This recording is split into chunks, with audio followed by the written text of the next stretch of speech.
जय हिंद दोस्तों, कैसे हैं आप सब। तो आज हम लोग देखेंगे बिहार पुलिस भर्ती 2022 का हम लोग आज प्रैक्टिस सेट 2 देखेंगे और प्रैक्टिस सेट 1 जो है आपका प्रोवाइड किया जा चुका है। और ये जो हम लोग प्रैक्टिस सेट चला रहे हैं तो ये फुल लेंथ टेस्ट है, यानी कि आपको टोटल 100 प्रश्नों का जो है सेट होने वाला है। तो आप लोग प्रतिदिन इसका सेट शाम को 7 बजे से लगा लीजिएगा। दिन भर कहीं भी रहिए और शाम को अपना 1 घंटे का जो है आपको एक प्रैक्टिस सेट 1 घंटे का नहीं है, आपको आधे घंटे में ही टोटल आपको 100 प्रश्न कंप्लीट कराया जा रहा है। तो आप लोग इसको देख लीजिए और अभी से अपनी तैयारी शुरू कर दीजिए। यदि अभी से आप लोग इसका प्रैक्टिस सेट लगाना शुरू कर दिए तो आपको आने वाले समय में बहुत ही फ़ायदेमंद होने वाला है। तो चलिए हम लोग इसको शुरू करते हैं। और यहाँ से हम लोग का मॉडल जो प्रैक्टिस सेट है वो 2 है, ठीक। चलिए यहाँ से आपका पहला जो प्रश्न है हिंदी का शुरू हुआ, कह रहा है कि लोकप्रिय शब्द में कौन सा समास है। देखिए यहाँ पर लोकप्रिय शब्द में कौन सा समास है, तो आपका राइट आंसर क्या होगा। राइट आंसर होगा आपका तत्पुरुष समास है, ठीक। यदि आपको इसका आंसर याद हो तो आपका चैट बॉक्स खुला है, वहाँ पर आप लोग इसका आंसर कर सकते हैं। या फिर यदि आपको शाम को पढ़ने बैठे हैं तो अपने जो है कॉपी पर इसका जो है नोट कर सकते हैं और आप लोग अंतिम में कमेंट कर सकते हैं कि आप इस सेट में कितना सही कर पा रहे हैं, ठीक। अपना स्कोर बताते चलिएगा तो और बेहतर रहेगा। और दूसरा प्रश्न देख लीजिए, यहाँ पर हम लोग है कि सुभागन, यहाँ पर सुभागमन, यहाँ पर देखिए सुभागमन है, कौन सी संधि है, तो ये सुभागमन में जो संधि हुआ है आपका ये दीर्घ संधि हुआ है, ठीक। ऑप्शन आप लोग ए करेक्ट कर लीजिए। और तीसरा यहाँ से प्रश्न हम लोग आए कि यहाँ पर दुशासन शब्द का संधि विच्छेद क्या होगा, तो इसका जो सही संधि विच्छेद होगा क्या आप लोग कह रहे हैं। यहाँ पर देख लीजिए ऑप्शन सी सही होगा कि दु प्लस शासन, यानी कि ऑप्शन सी जो है बिल्कुल करेक्ट है। और अगला प्रश्न हम लोग का है कि अंबर पनघट में डूबो रही तारा घट उषा नगरी में कौन सा अलंकार, देखिए यहाँ पर इस वाक्य में कौन सा अलंकार का प्रयोग हुआ है, तो इसमें आपका राइट आंसर होगा इसमें रूपक अलंकार का जो है प्रयोग हुआ है, ठीक। चलिए अगला यहाँ से प्रश्न है कि निम्नलिखित में से किस शब्द में बी उपसर्ग, देखिए यहाँ पर बी उपसर्ग नहीं है, तो आपका राइट आंसर क्या होगा। यहाँ पर बीटअप में जो है बी उपसर्ग नहीं है, ठीक। यानी पे बीटक जो है यहाँ पर कोई जो है शब्द नहीं बनता है, यानी कि देखिए पहले बी का तो प्रयोग हुआ है लेकिन बीटअप से कोई शब्द नहीं बनता है, तो ये आपका गलत वर्ड है। लेकिन यहाँ से विमता हो गया, फिर विदेश हो गया, विहीन हो गया, ये सभी में बी उपसर्ग का प्रयोग किया गया है, ठीक। चलिए नेक्स्ट प्रश्न यहाँ से हम लोग का है कि निम्नलिखित में से सु उपसर्ग से निर्मित शब्द, सु उपसर्ग से कौन सा निर्मित हुआ है शब्द, तो आपका राइट आंसर होगा यहाँ पर सुरक्षा, ठीक। ऑप्शन आप लोग सी कर लीजिए। चलिए यहाँ पर 7वां प्रश्न है कि निम्नलिखित में से कौन सा शब्द इक प्रत्यय से बना है। बहुत ही अच्छा प्रश्न है कि यहाँ पर इक प्रत्यय से कौन सा शब्द बना हुआ है, तो आपका राइट आंसर जो होगा सी होगा, यानी कि ऑप्शन डी जो है सी जो है आपका दैनिक, यानी कि इक लास्ट में आप देख रहे हैं दैनिक, तो ये इक हो रहा है। देखिए प्रत्यय जो होता है आपको शब्द के पीछे लगता है और जो उपसर्ग होता है वो शब्द के आगे लगता है, आपको हमेशा ध्यान रखना है, ठीक। चलिए अगला प्रश्न हम लोग का है कि निम्नलिखित में से किस शब्द में अक प्रत्यय नहीं, देखिए यहाँ पर अक प्रत्यय नहीं है, तो आपका राइट आंसर होगा सड़क में जो है अक प्रत्यय नहीं है, ठीक। चलिए 9 नंबर यहाँ से हम लोग का प्रश्न है कि निज भाषा उन्नति यह सब उन्नति को मूल, यह प्रसिद्ध उक्ति किसकी है, यह जो पंक्ति है ये किसकी है, तो आपका राइट आंसर होगा यह जो युक्ति है भारतेंदु हरिश्चंद्र की है, ठीक। ऑप्शन आप लोग सी कर लीजिए।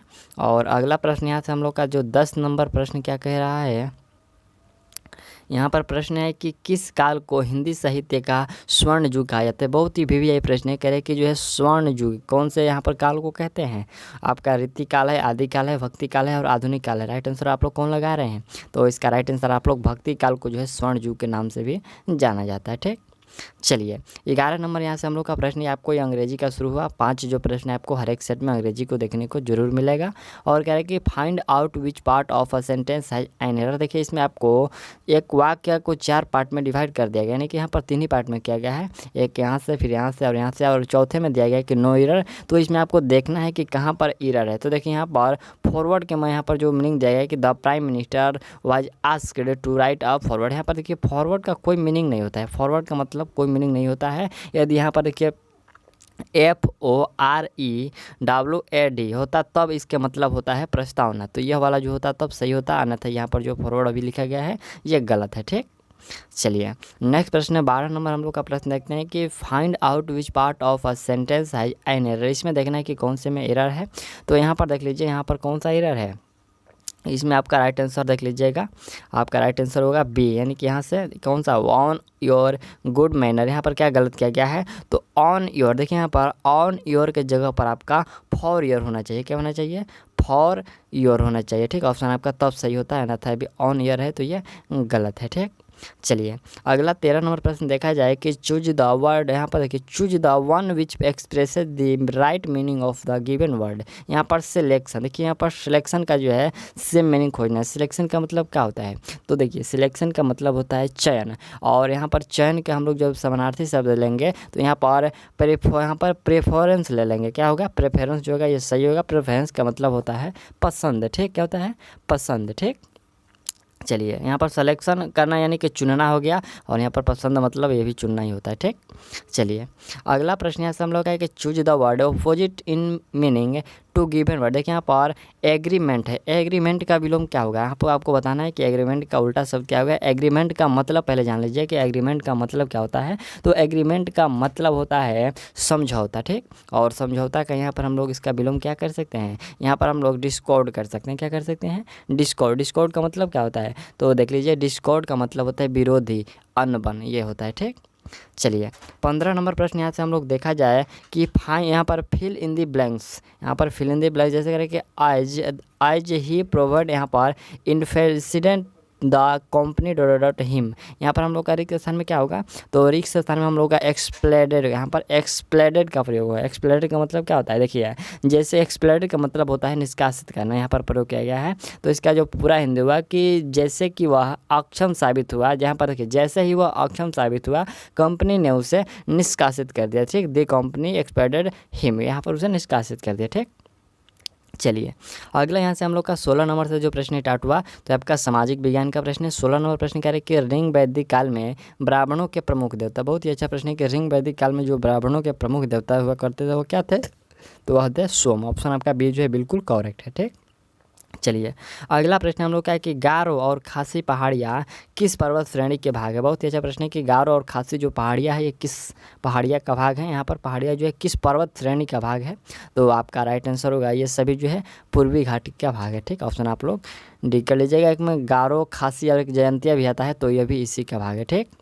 चलिए अगला प्रश्न यहाँ से हम लोग का है कि ग्रीन पीस क्या है। बहुत ही अच्छा प्रश्न है कि ग्रीन पीस क्या है, तो ग्रीन पीस जो होता है यह आपका देख लीजिए ग्रीन पीस एक आपको पर्यावरण संरक्षण के आंदोलन में जुड़ा एक अंतर्राष्ट्रीय संगठन है, उसको ग्रीन पीस के नाम से जाना जाता है, ठीक। ऑप्शन आप लोग डी कर लीजिएगा। और यदि किसी भी प्रश्न में आपको डाउट हो तो आप लोग कमेंट करिएगा, मैं आपको हर एक कमेंट का जो है आंसर जो आपका जो जवाब है देने के लिए तैयार रहता हूँ, तो आप लोग कमेंट करिएगा, ठीक।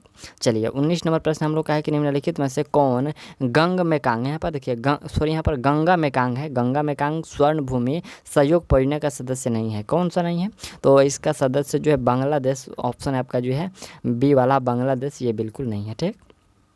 चलिए अगला प्रश्न हम लोग का है कि भुवनेश्वर पुरी तथा पिलानी के मंदिर किस शैली में निर्मित है। तो देखिए भुवनेश्वर पुरी और पिलानी के जो मंदिर है वह आपको क्या आप लोग आंसर दे रहे हैं, आपका ये नागर शैली हो, क्या होगा, नगर शैली में ये निर्मित हुआ है, ठीक। ऑप्शन आप लोग ये जो है जो भी फ्रेंड बता रहे हैं उनका बिल्कुल सही है।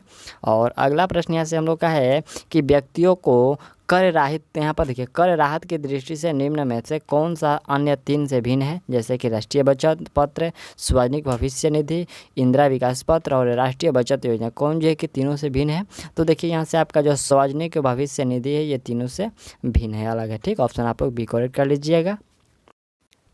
और अगला यहाँ से 22 नंबर प्रश्न है कि कर्नाटक संगीत का जनक के नाम से प्रसिद्ध संत कौन है। देखिए कहाँ पर कर्नाटक संगीत के जनक कौन किसको कहते हैं, तो आपका राइट आंसर होगा संत पुरंदर दास को जो है कर्नाटक का जो है क्या कहते हैं, जनक कहते हैं, ठीक। ऑप्शन आप लोग कर्नाटक संगीत का जनक कहते हैं, ऑप्शन आपका बी बिल्कुल सही है।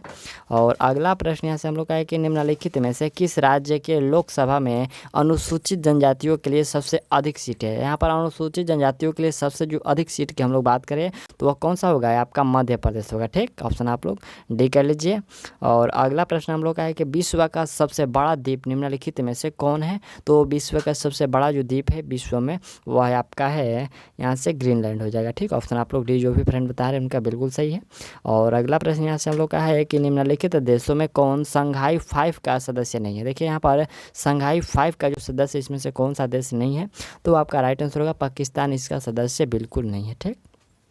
चलिए अगला प्रश्न हम लोग का है कि भारत में हीरा निम्न में से किस राज्य में पाया जाता है। देखिए यहाँ पर हीरा जो है कौन से राज्य में पाया जाता है, तो आपका राइट आंसर होगा ये हीरा मध्य प्रदेश में अधिक मात्रा। यहाँ पर पूछा गया कि निम्न में से किस राज्य में पाया जाता है, तो यहाँ पर हीरा जो है मध्य प्रदेश में पाया जाता है। अगला प्रश्न हम लोग का है कि जब कोई व्यक्ति ध्रुवीय क्षेत्रों से भूमध्य रेखा की ओर आता है तब क्या होता है। तो देखिए यहाँ पर ध्रुवीय क्षेत्र से भूमध्य रेखा की ओर जब आता है तो वह क्या होता है, यहाँ से ऑप्शन देख लीजिए। भूमध्य यहाँ है, भूमध्य क्षेत्र से आपको 27 का यहाँ से देख लीजिए, पूछा है कि क्या होता है।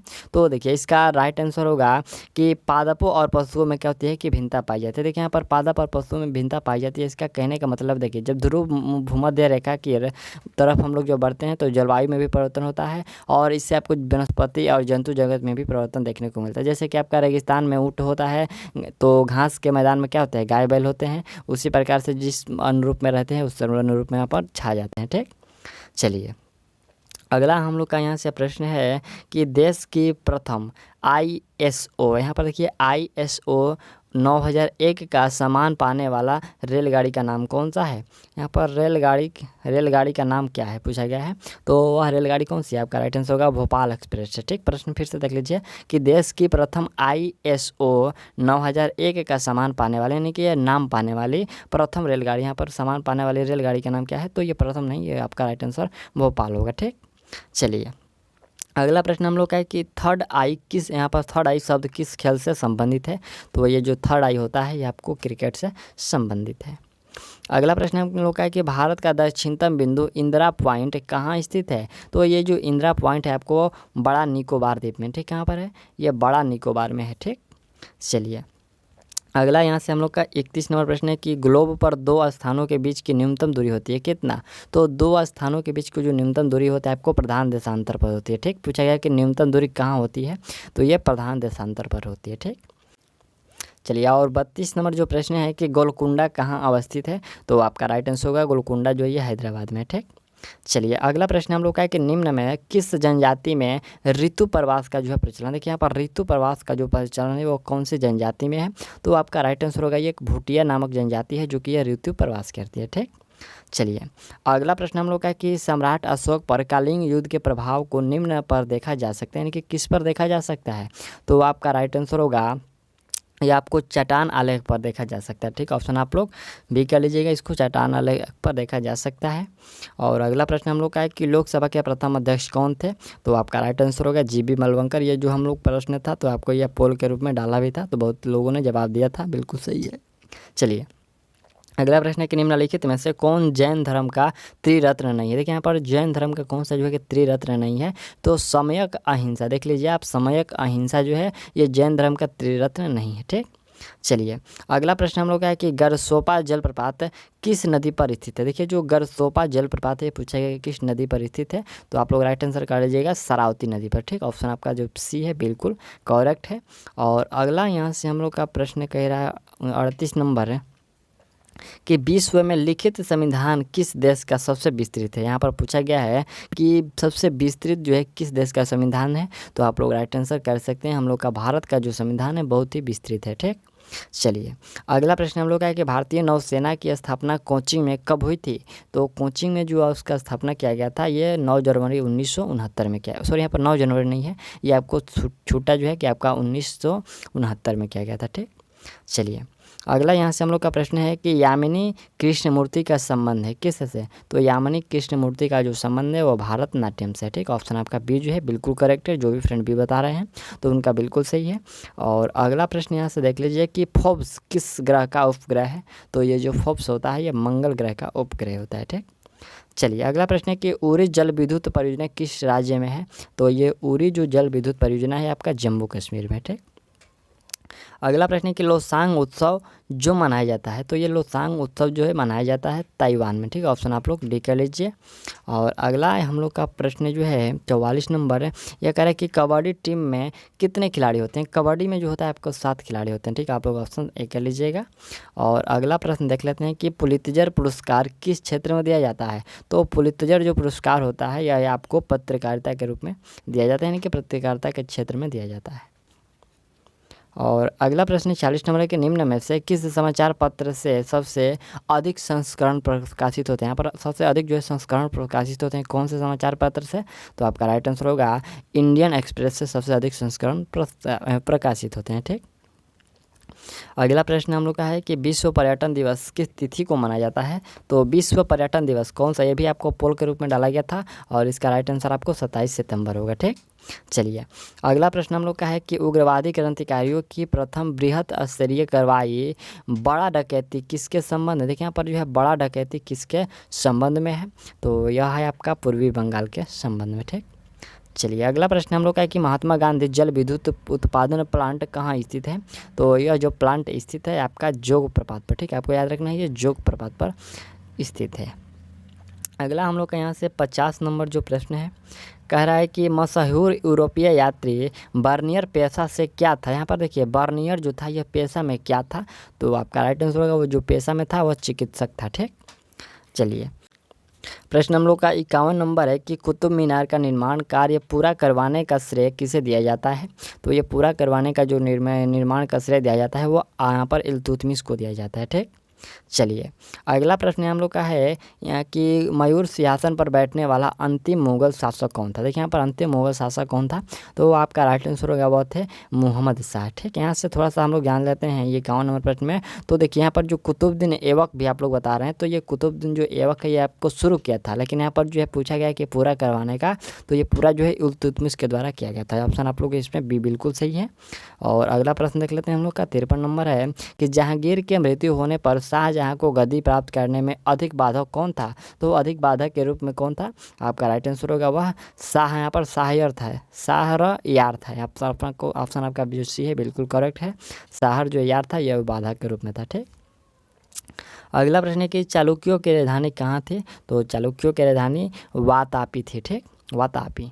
अगला प्रश्न देखा जाए भारत में दशमलव प्रणाली का आविष्कार किस काल में हुआ था। तो दशमलव प्रणाली का जो आविष्कार है वो आपको गुप्त काल में हुआ था। ठीक, चलिए अगला 56 नंबर प्रश्न है कि किस संवैधानिक संशोधन ने मूलभूत अधिकारों के ऊपर निर्देशक सिद्धांत का जो है आधिपत्य दिया। तो यहाँ पर देखिए आधिपत्य जो दिया गया था यह आपको 42वें संविधान संशोधन के अंतर्गत दिया गया था। ये कब हुआ था, तो आपको याद रखना ये 1976 में, और इसको मिनिक इंस्टीट्यूशन के नाम से भी जानते हैं। ठीक, चलिए अगला प्रश्न हम लोग का है कि बौद्ध धर्म यहाँ पर हिनयान तथा महायान नामक दो अस्पष्ट एवं स्वतंत्र संप्रदायों में किस बौद्ध संगति के समय विभक्त हो गया था।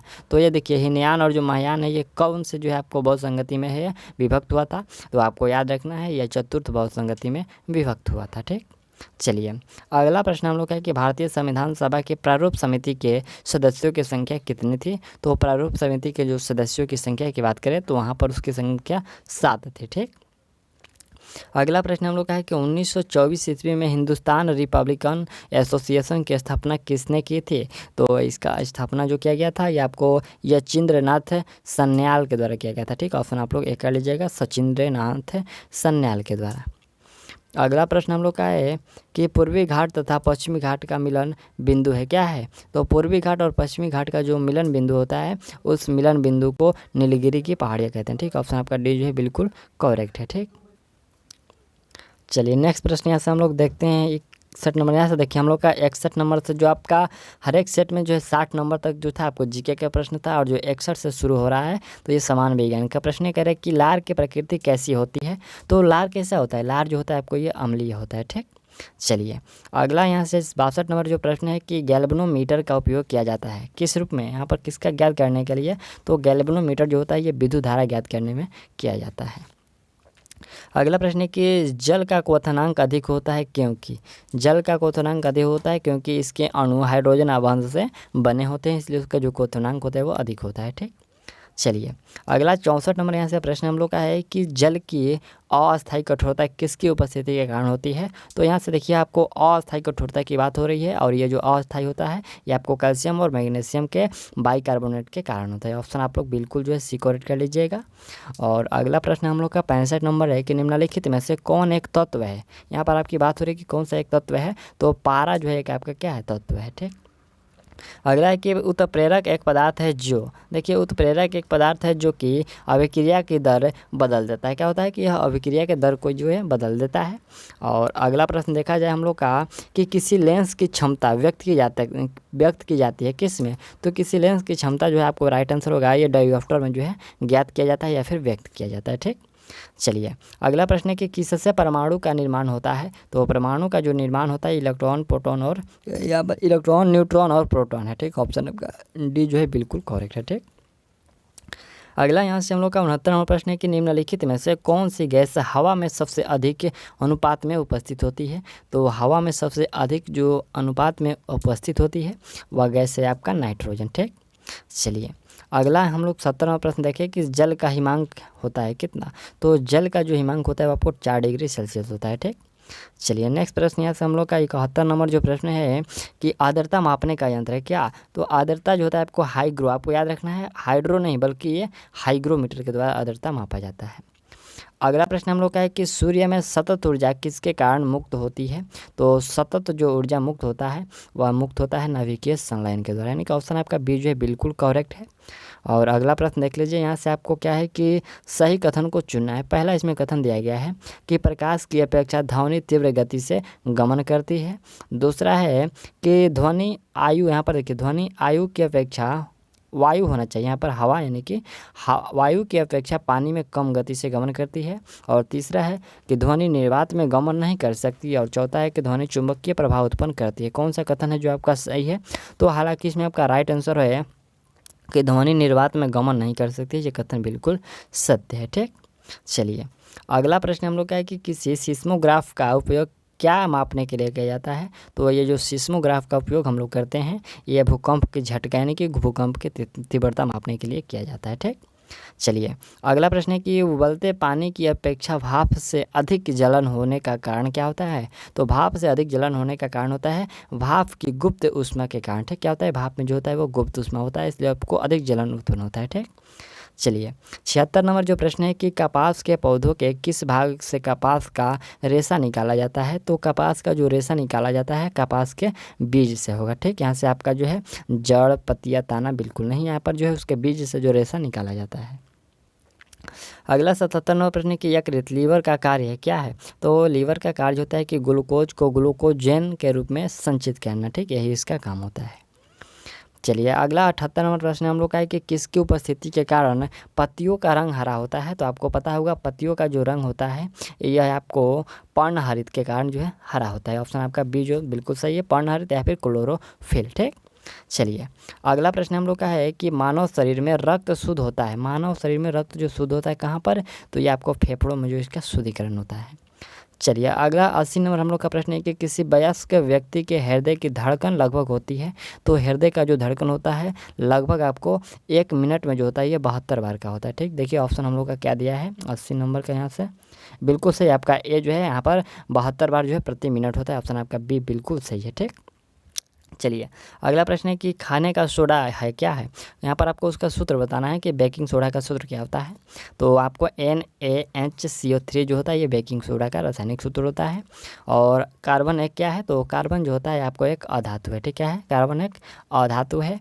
और 83 नंबर प्रश्न हम लोग देखते हैं कि एक बिंदु से 0.2 मीटर दूरी स्थित दूसरे बिंदु तक 20 कूलाम आवेश ले जाने में 2 जूल कार्य होता है। तो बिंदुओं के बीच का आपको विभवांतर क्या होगा। यहाँ पर बिंदुओं के बीच के जो है विभवांतर क्या होगा। तो यह विभवांतर होगा 1 गुना 10 के पावर, यहाँ से देख लीजिए 1 गुना 10 के पावर इन्वर्स में 1 वोल्ट होगा। ठीक, यानी कि ऑप्शन आपका डी जो है बिल्कुल करेक्ट है। और अगला प्रश्न हम लोग का है कि दांत के डॉक्टर, यहाँ पर दर्पण होता है, दांत के डॉक्टर का जो दर्पण होता है तो वह अवतल दर्पण का प्रयोग करते हैं। ठीक, चलिए 85 नंबर जो प्रश्न है कि ग्रहों को कक्षा में बांधे रखने वाला बल कहते हैं, उसको क्या कहते हैं। तो उस बल को यहाँ पर गुरुत्वीय बल कहते हैं। ठीक, चलिए नेक्स्ट प्रश्न हम लोग का 86 नंबर है कि निकट दृष्टि दोष में किस लेंस का प्रयोग होता है। तो निकट दृष्टि दोष में जो आपका प्रयोग होता है अवतल लेंस का प्रयोग होता है। ठीक, चलिए अगला प्रश्न हम लोग का है कि निम्नलिखित में से किस में जो यहाँ पर किस में सबसे कम कोयला पाया जाता है। तो सबसे कम जो कोयला है यह आपको लकड़ी में पाया जाता है। ठीक, बाकी जो चारकोल है, कोक है और हीरा, इसमें सभी आपका यहाँ पर पूछा गया है कि सबसे जो है कम कोयला किस में पाया जाता है।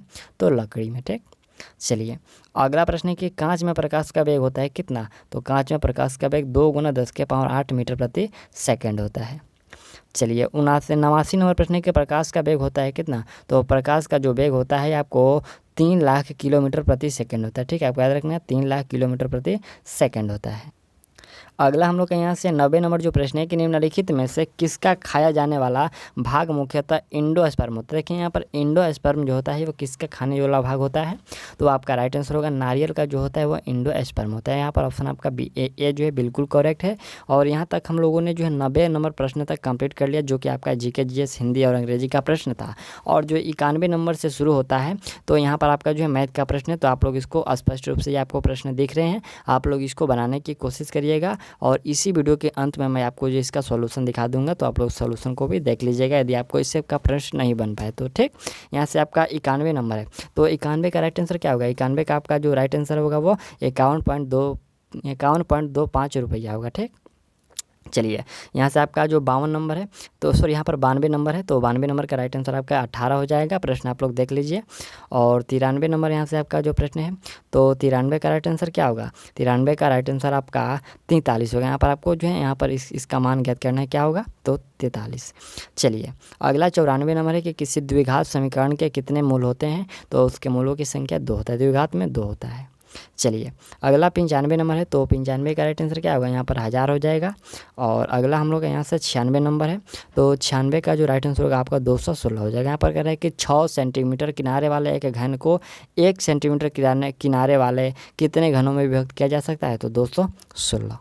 चलिए अगला 97 नंबर जो प्रश्न है, तो इसका राइट आंसर आप लोग 65 मीटर कर लीजिएगा। और अगला यहाँ से आपका 98 नंबर प्रश्न है, तो 98 का राइट आंसर क्या होगा, आपका 98 का राइट आंसर 12 होगा। ठीक, यहाँ पर कितना दिन और लगेगा, तो 12 दिन और लग जाएगा। ठीक, चलिए और अगला यहाँ से हम लोग का 99 नंबर जो प्रश्न है, देख लीजिए पहले आप लोग इस फिगर को। और इस फिगर में आपको जो क्या कह रहा है, पहले के नीचे दी गई आकृति में कोण BPC का मान आपको अंशों में निकालना है, कितना होगा, तो इसका जो मान होगा वह 80 डिग्री होगा। ठीक, कितना, 80 डिग्री।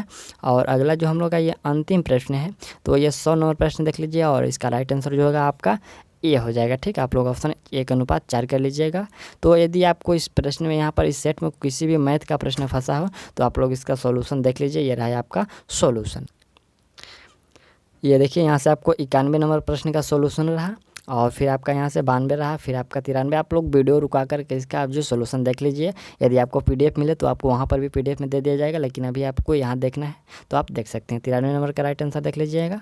और 93 के बाद यहाँ से आपका आता है ये 93 के बाद यहाँ से नीचे 94 भी है, और यहाँ पर फिर आपका 95 देख लीजिए, 95 का 1000, और 96 जो है आपका यहाँ से यहाँ तक, और फिर आपका 97 जो है यहाँ देख लीजिए 97 नंबर का, और फिर आपका 98 है, 98 का थोड़ा सा बड़ा है सॉल्यूशन, और यहाँ से 99 देख लीजिए, और 99 के यहाँ पर आपका 99 हो गया। ठीक, तो हम लोगों ने ये जो हम लोग का बिहार पुलिस 2022 भर्ती का जो प्रैक्टिस सेट था वो सेट 2 था। और इस सेट में आपको किसी भी प्रश्न में दिक्कत हो तो आप लोग कमेंट करिएगा, और मिलते हैं अगले हम लोग का 7 बजे जो अगला सेट प्रैक्टिस 3 है आपको प्रोवाइड किया जाएगा। तो चलिए मिलते हैं अगले वीडियो में, और आप लोग इसका स्कोर जो है कमेंट कर दीजिए कि आप इसमें कितना सही कर पाए हैं। ठीक, तो चलिए मिलते हैं अगले वीडियो में, और तब तक के लिए ऑल दी बेस्ट।